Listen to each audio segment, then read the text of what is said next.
this is not him.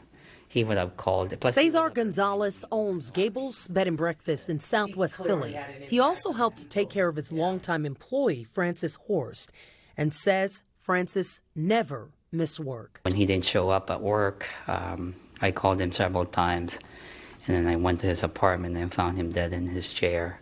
It was really cold.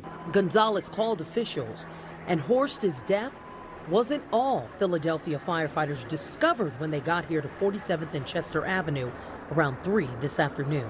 Employees with the heating company told them about high carbon monoxide levels in the 40-unit apartment building. Once they checked the building, they had readings as high as 275 parts per million.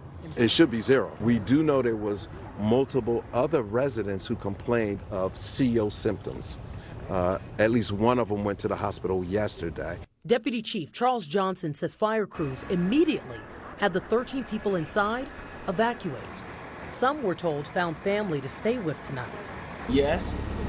Well, no. Others, like Samuel Hunter, took shelter in this bus the fire department has stationed outside the building. I had places to go, but I don't have no money to get there to go. Now I'm calling the people. Now I don't have nowhere to get there. The fire department says it's unclear what caused Horst's death, but an autopsy will reveal if high CO levels were a factor. He looked like he was just sleeping. Maybe he was watching TV, and, with carbon monoxide, he just...